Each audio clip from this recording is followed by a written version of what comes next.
So here we have tablet weaving set up on an inkle loom, which is a modern loom that medieval people would not have had access to, but is very useful today because it is portable. And despite the slight difference in setup, the same general rules apply as in the medieval period.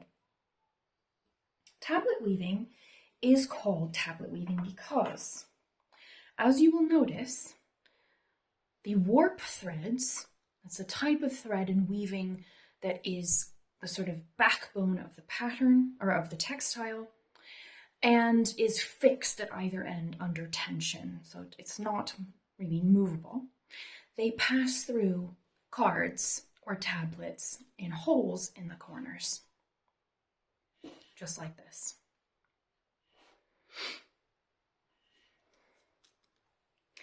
And the basic mechanism of tablet weaving,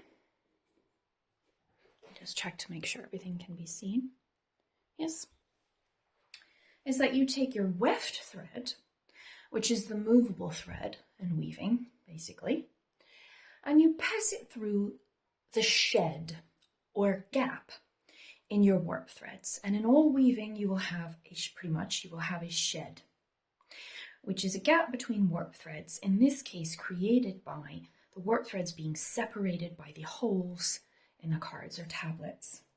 So most basic mechanism in tablet weaving is you pass your weft through, hopefully you can see that, through the gap.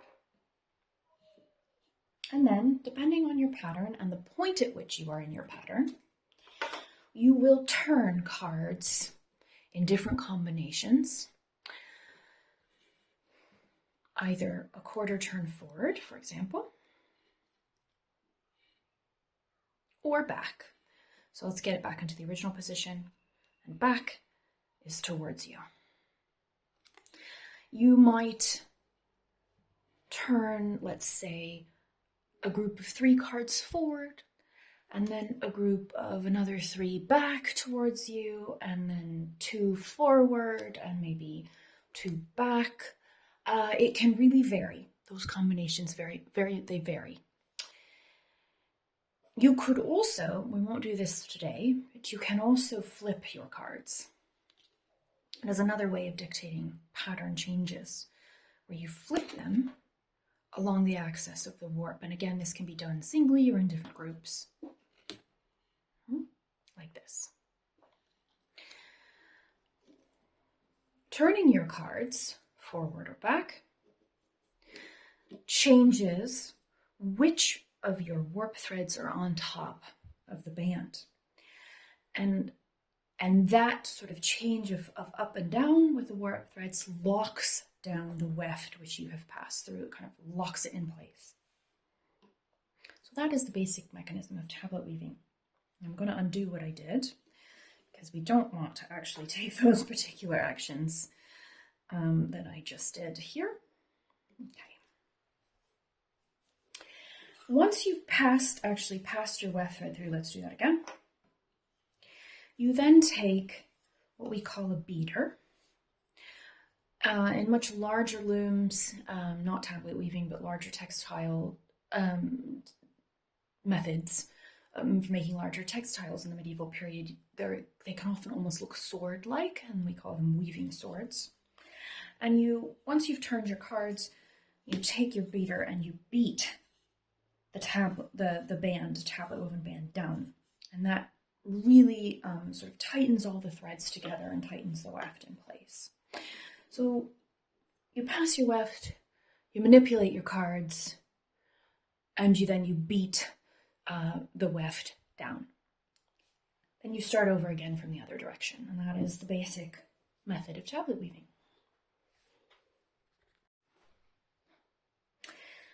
The type of tablet weaving I'm going to show you today, though, is a bit more niche.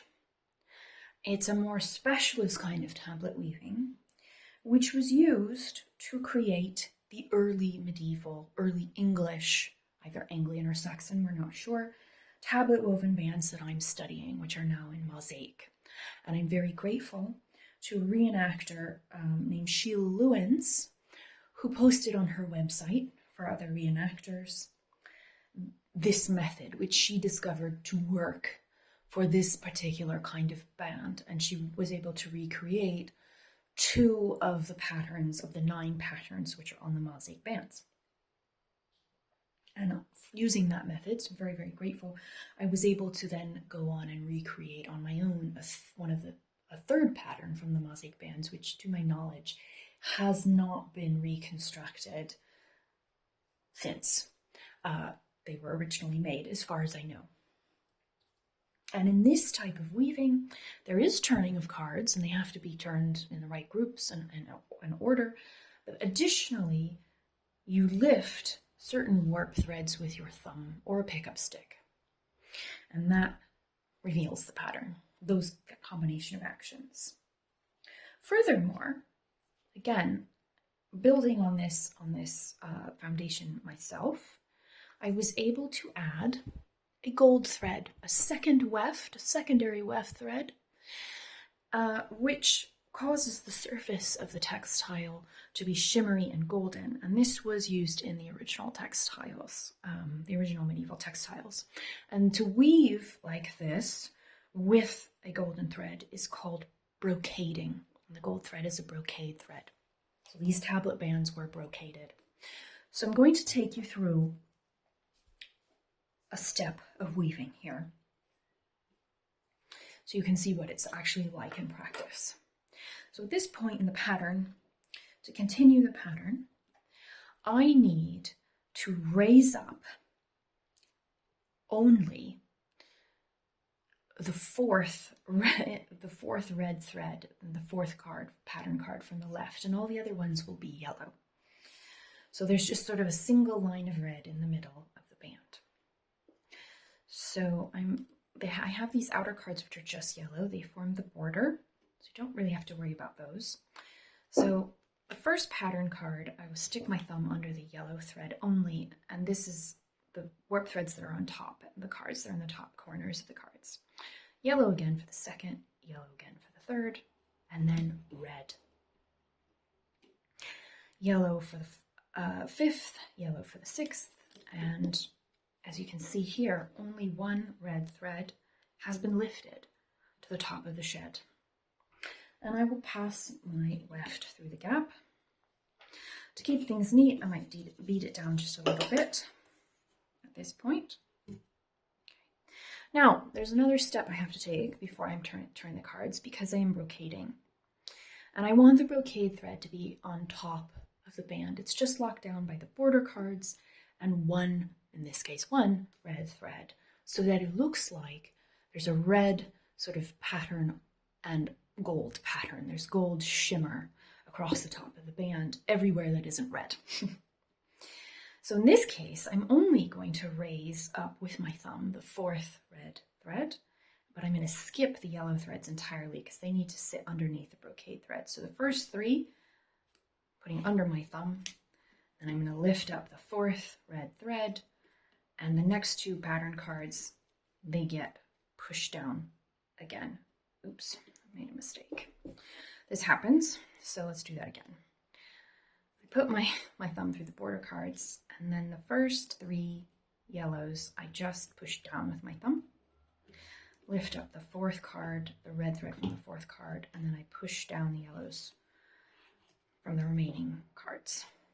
Good. That is correct. So you can see here, I just have the border card threads up and 1 red thread, and I put through my brocade thread there.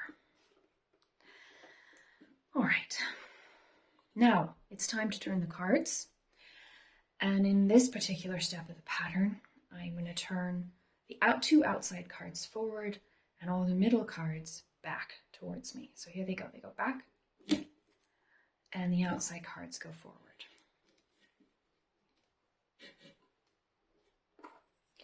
I corral my tablets in the clothespin again, and now I'm going to beat down the weft threads. That tightens up the band, and I'm also going to kind of pull on them gently because they're a little loose, wobbly through. There we go. that is basic kind of one step of tablet weaving. Now, in the next step, I would lift up certain other red threads with my thumb. And in that step, all the cards go forward in that particular step. So there's different actions to take once I put through both of my weft threads. Right, so I also wanted to discuss one particular example of what I meant by the two different types of knowing that weavers and other insular artists had. The sort of theoretical and academic knowing, and an embodied creative knowing, a knowing on the creative side of your brain and in your muscle memory, where you know how certain actions will affect your pattern in advance and what certain things mean that you feel.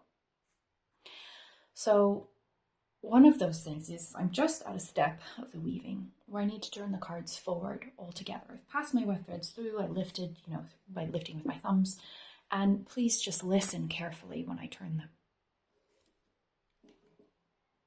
them. You will have noticed in the video some resistance. The cards were resisting the turning, and once they did turn, there was a crunch, a sort of a catching sound in the threads. So let me just beat this part of the pattern down. Okay. Yeah. And that is a good thing, that crunching noise. If your cards in this particular method of weaving don't crunch when you turn them, something is wrong. Why that has to be, in terms of the exact physics of it, I'm not sure. But if they turn easily like a whisper, it means that you're turning them in the wrong direction. That is for sure. Your weft will not be properly locked down. You will not be able to beat and tighten the band, and it will loosen up and basically become unworkable, and the pattern will disappear, and you just get a sort of pixelated mess. So weavers would know, shoot, I've lost count. Let's just say somebody came in, the pot boiled over, he had to take a comfort break, or somebody came in and spoke to them, and they would know at that point they would need to, and they've lost count and they've turned cards in the wrong direction. They'd know that they would have to undo their work and start over. So there's different kinds of knowing, in addition to knowing how certain actions on the pattern will affect the symmetry of the shapes that then show up on the band, which is also an embodied knowing, but it also has some sort of theoretical background basis of it, however they would have communicated or understood that. So that is what I mean by the creative embodied knowing. So here is what the pattern looks like that I have recreated. And you can see down here I haven't added the extra gold weft thread yet. It is a key pattern. And up here I have, and it repeats itself. And the last step that we just took was just this red thread that is lifted up right here. That's it. Now, the original band was slightly narrower than this. You can see they're very delicate. And it was entirely made of silk and gold thread. So all the warps and this basic weft were made of silk and were much thinner. The threads I'm using are actually cotton because they are very forgiving and difficult to break. So as a practice, I started that way. But they're so thick, that means that the brocade threads here are not flush with each other. There's a gap between them. So the gold background looks a little stripy. But once I start weaving in silk, identify a silk that is like the original and start weaving with it, those gaps will close. But that is a reconstruction of this early medieval tablet woven band.